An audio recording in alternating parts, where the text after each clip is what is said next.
जंगल वाले बाबा नमो नमः। जंगल वाले बाबा नमो नमः। जंगल वाले बाबा नमो नमः।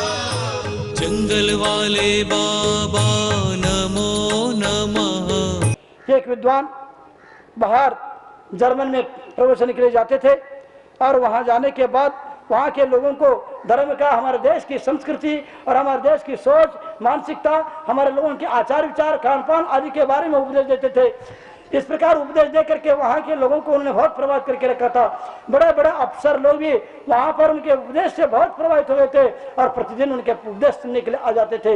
एक दिन इस अधिकारी ने बार बार कह रहा था विद्वान जी के लिए, पंडित जी एक बार आप मेरे घर आइएगा, मैं आपका आदर सम्मान करना चाहता हूँ, आपकी आव भगत करना चाहता हूँ। वो भी सोचते रहे, टालते रहे, लेकिन अचानक इनका कोई काम नहीं था। उनको याद आया इतने बड़ा अफसर बार बार बोल रहा है, क्यों न हो आज मैं उनके ऑफिस ही पहुँच जाऊँ। इस प्रकार सोच करके वह दोपहर में उनके ऑफिस तक पहुँच जाते हैं। ऑफिस में पहुँच करके बाहर उन्होंने, कर्मचारियों ने रोका, सिपाहियों ने रोका। रोकने के बाद बार बार कहता आप अपने अफसर को बोल दो मैं आया हूँ, तो उन्होंने कह दिया कि नहीं, और पर्चा लिख करके, नाम लिख करके भी अंदर भेज दिया। इसके बाद भी अफसर ने कह दिया अभी मेरे पास समय नहीं है। इसको देख करके वह विद्वान हैरान हो जाता, परेशान हो जाता। वो सोचता ये कैसे आदमी है, मेरे को बार बार आमंत्रित कर रहा था और आने के बाद कह रहा मेरे पास समय नहीं, मेरा अपमान कर रहा है। तो इस प्रकार सोच करके वो नाराज होकर के वहां से निकल चल देते हैं। निकल जाने के बाद वह घर पहुंचते ही नहीं, लेकिन जैसे ही ऑफिस से उनका निर्वृत्त हो जाता है, कामकाज से जब निर्वृत्त हो जाता और ऑफिस का समय समाप्त हो जाता, वो व्यक्ति अफसर सीधा उस विद्वान के पास पहुंच जाता है और हाथ जोड़ करके चरणों में झुक जाता है, हाथ जोड़ करके खड़ा हो जाता है और क्षमा मांगने लगता है। महोदय, आप मेरे घर तक आए थे, मेरे ऑफिस तक आए थे, मैं आपका सम्मान नहीं कर पाया, मुझे क्षमा करना।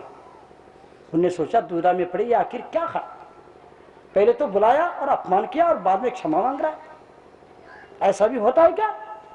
इस प्रकार सोचने के बाद उन्होंने कहा कि गुरुदेव मैं इसलिए क्षमा मांग रहा हूँ, हमारे देश के ये नियम है, हम देश की तनख्वाह लेते हैं और जब देश का सर्विस का जब समय रहता है उस समय हम दूसरा काम, कोई काम नहीं करते हैं, जो देश का काम है वही काम करते हैं। उस समय मैं आपका स्वागत नहीं कर पाया, इसलिए मुझे क्षमा करना। विद्वान की आंखें खुल जाती है, वह कहने लगता है काश हमारे हिंदुस्तान के सारे अधिकारी और कर्मचारी ऐसे काम करने लग जाए तो देश का कायाकल्प हो जाएगा।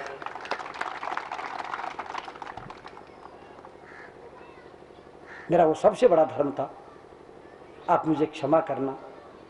तब उनकी खुशी हो जाती है। विद्वान ने कह दिया कोई बात नहीं है, जहाँ बैठे वहाँ पर भी धर्म का परिपालन कर सकते हो।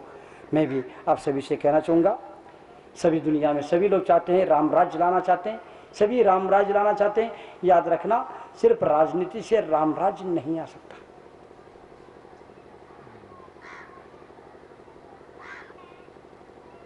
संभव है क्या? हम किसी भी चीज को पाना चाहते हैं, लेकिन किस ढंग से पाना चाहते हैं देख लेना।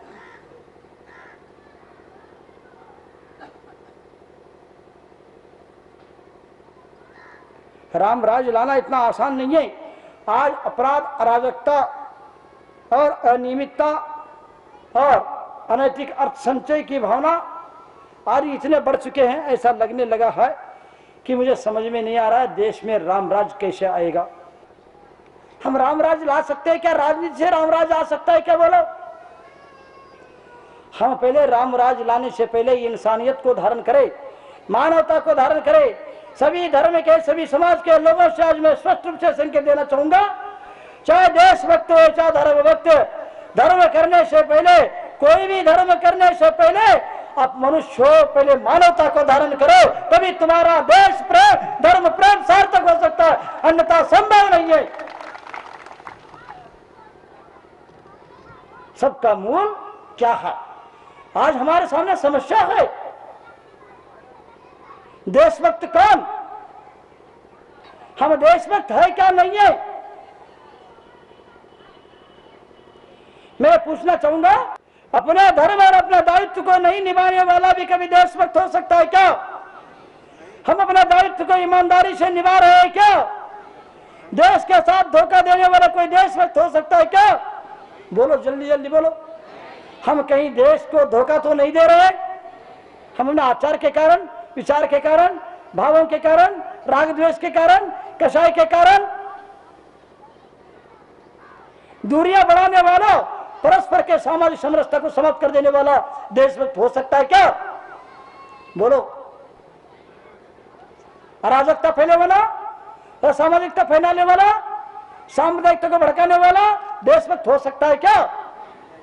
थोड़ा सा विचार कर ले, हम किस किस दीवारों में, किस किस संकीर्णता की इसमें अटके हुए हैं, कहां से भटक रहे हैं, कैसे भटक रहे हैं। थोड़ा सा उदारता को लाना। मैं आप लोगों के बीच में मुझे ऐसा लगने लगा है, हिंदुस्तान में बहुत सारे लोग हैं, अच्छे लोग भी हैं, लेकिन आप लोगों में भी बहुत अच्छाइयाँ हैं, लेकिन इसमें ये थोड़ा सा और आ जाए। मैं तो कहना चाहूँगा, हमारे कर्मचारी और हमारे अधिकारी निश्चित रूप से देश को दुनिया के सिरमौर बना सकते हैं। ये शक्ति और किसी में नहीं है, ये शक्ति और किसी में नहीं है।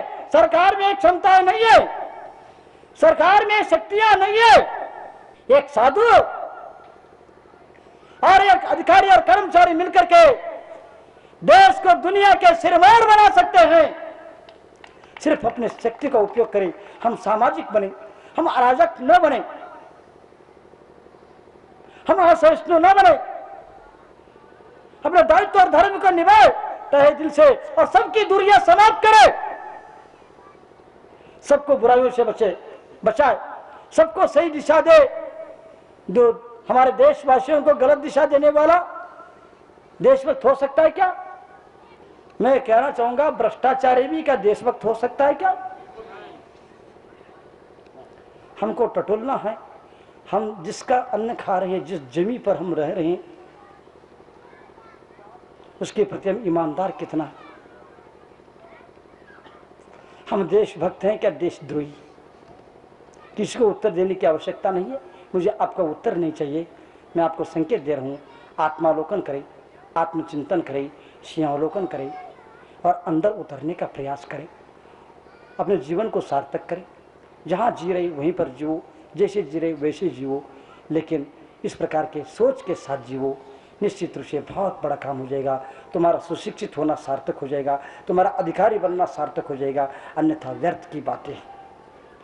आज हमको इतना संकल्प करना, हम धोखा नहीं देंगे देश को और देशवासियों को। इसमें कौन सी बड़ी बात है बोलो?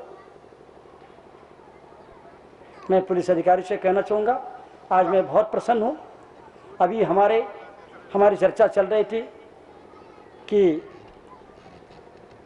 जो राउत जो डीजीपी थे रिटायर हो गए, उन्होंने भी रिटायर होने के बाद अंतिम संदेश में कह दिया था, हमारे प्रशासनिक अधिकारियों में, पुलिस आईपीएस अधिकारियों में बहुत अच्छे गुण भी है, लेकिन दुनिया के लोग उनके अच्छे गुणों को नहीं देखते हैं, सिर्फ उनके दोषों को देखते हैं। लेकिन मैं देख रहा हूँ, मैं आईपीएस अधिकारी हजारों की संख्या में जुड़े हुए हैं। ऐसे ऐसे धुरंधर और डीजीपी हमारे नंदन दुबे, उनकी इतनी भावना थी, एक बहुत बड़ा मैं कार्यक्रम आपके सानिध्य में करूं, कम से कम 10-15 हज़ार पुलिस लोगों के बीच में, अफसरों के आला अफसरों के बीच में बिठा लूँ।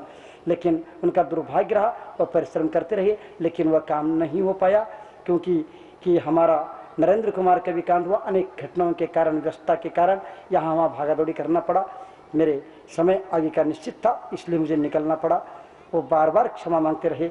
लेकिन मैं कहना चाहूँगा कि वास्तव में हम संसाधनों के अभाव के बावजूद भी हमारे समस्या का समाधान कर सकते हैं। हे पुलिस अधिकारियों में कहना चाहूँगा, मैं जानता हूँ आपके पास संख्या की कमी होगी, संसाधनों की कमी होगी। याद रखना, एक एक बात को मैं चिंतन मंथन करके लाया हूँ, फालतू की बातें नहीं है। मैं कह रहा हूँ, बिना संसाधनों के भी, सिर्फ साधन के अभाव को दोष दे करके हम बैठने से हम अपने देश की समस्या का समाधान नहीं कर सकते हैं। साधनों के अभाव के बावजूद भी, और इतना ही नहीं, संख्या के कमी के बावजूद भी हम अपने देश की समस्याओं का समाधान कर सकते हैं। सामाजिकता के माध्यम से कर सकते हैं, और समाज के माध्यम से सहयोग लेकर के भी हम अपनी समस्याओं का समाधान कर सकते हैं, समाज की सेवा, देश की सेवा कर सकते हैं।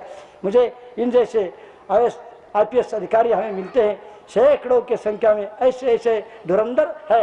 इन लोगों के भाव यदि अच्छे बने रहेंगे, मुझे लगता है समाज का सुधरने में टाइम नहीं लगेगा। और ऐसे अधिकारियों को देख करके मेरा आशीर्वाद बरसता है। हे अधिकारियों, मैं जैन को नहीं देखता हूँ, मैं हिंदू को नहीं देखता हूँ, मैं मुसलमान को नहीं देखता हूँ, मैं किसी सिख और ईसाई को नहीं देखता हूँ, मैं शिक्षक और अफसर को नहीं देखता हूँ। हर व्यक्ति के प्रति, न मंत्री को देखता हूँ, न संतरी को देखता हूँ, सबके प्रति, न जैन को देखता हूँ, न हिंदू और मुसलमान को देखता हूँ। सब मेरे लिए समान है। और आप अपने दायित्व निभाने के लिए तैयार रहना, समाज की सेवा के लिए अंतर दिल से, तहे दिल से सेवा करने के लिए तैयार रहना। मेरा वरद हस्त तुम्हारे सिर पर हमेशा बना रहेगा, याद रखना। हम सबसे पहले न जैन है, न बौद्ध है, न हिंदू है, न सिख है, न ईसाई है, न मुसलमान है। सबसे पहले हम इंसान हैं।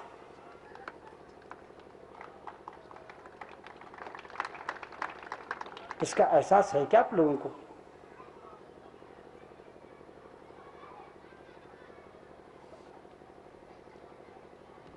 क्यों बैठे हो मेरे सामने? जो इंसान हूँ इसका एहसास जिनको नहीं है, वो मेरे सामने बैठने का कोई अधिकार नहीं। कितने बड़े अधिकारी हो। मेरा करुणा भी मेरे पास है, लेकिन मेरे पास कठोरता भी है। जब कोई व्यक्ति कर्तव्य से च्युत हो जाता है, मैं 1 मिनट की देरी भी नहीं लगता। आपको लगता होगा दुबले पतले शरीर वाला, इनके पास इतनी शक्ति कहाँ से आती है? अभी मेरे शक्ति को नहीं देखा। बंधुओं, आप काम करके देख लेना। कर्तव्य का परिपालन करना, सत्यनिष्ठ बनना, सेवा करना, दया करना को धारण करना, तुम्हारे पास असीम शक्तियां आ जाएंगे। तुम्हारे कोई शक्ति काम नहीं कर पाएगी, इतनी शक्ति आपके पास आ जाएंगे। लेकिन कुछ लोगों के कारण सबका काम बिगड़ता चला जाता है। मैं इतना ही कहना चाहूंगा, देशभक्त कौन, ये सबसे बड़ी बात है। मैं ये पूछना चाहूंगा, दुर्व्यसनों में लिप्त होने वाला, मांस मदिरा नशा का सेवन करने वाला क्या देश सेवी हो सकता है? क्या समाज सेवी हो सकता है? क्या बोलो? स्वयं का हित कर सकता है क्या? दूसरों का हित कर सकता है क्या? बोलो? दुराचार और विलिप्त व्यक्ति संस्कारवान हो सकता है क्या? बोलो? सदाचारी हो सकता है क्या? बोलो? कौन सा ऐसा धर्म है दुनिया में इनको इजाजत देता है? बोलो? मैंने कुरान शरीफ को, हर ग्रंथ को मैंने अच्छी तरह से पढ़ लिया है। मैं उस्मानाबाद, महाराष्ट्र के उस्मानाबाद जिले के कुंतलगिरी सिद्ध क्षेत्र में जंगल में 6 महीने रह करके मैंने वहां पर कुरान शरीफ का अध्ययन किया। कुरान शरीफ में कि मुसलमान किसको बोलते हैं, इसमें कह दिया गया है जो ज़कात देता हो, नमाज पढ़ता हो, नेक काम करता हो और ईमान रखता हो, वह मुसलमान है। इन्लाहि मा साबिरन, इन्लाहि मा साबिरन, इन्लाहि मा साबिरन कह दिया जाता है मुसलमानों, अल्लाह तुम्हारे साथ नहीं है, मेरे साथ होते हैं। क्योंकि उन्हें आयात में कह दिया गया है इन्लाहि मा साबिरन, अर्थात अल्लाह सब्र वालों के साथ होता है। सब्र वाला तो मैं हूं।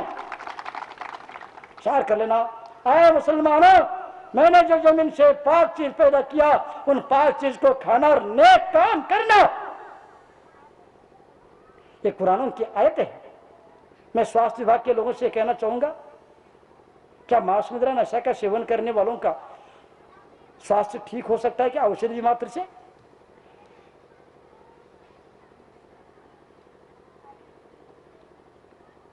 हम विष भी खाते रहे और अमृत का सेवन भी करते रहे और हम अमर बन जाए, ये संभव नहीं है। हमें अपने संस्कारों को नहीं खोना, हम अपनी संस्कृति को देखना है, आत्मावलोकन अवश्य करें। मैं शिक्षकों से भी कहना चाहूँगा और सभी से कहना चाहूँगा, क्या मांस मदिरा नशा का सेवन करने वाला सुखी हो सकता है क्या? बोलो, सब लोग बोलो। स्वस्थ हो सकता है क्या? दुर्व्यसनों से बचे बिना देश का विकास हो सकता है क्या? बोलो। आज मैं ये कह रहा हूँ, देश की गरीबी तभी समाप्त हो सकती है जब हम दुर्व्यसनों से बचे। जंगल वाले बाबा नमो नमः, जंगल वाले बाबा नमो नमः, जंगल वाले बाबा नमो नमः, जंगल वाले बाबा बाबा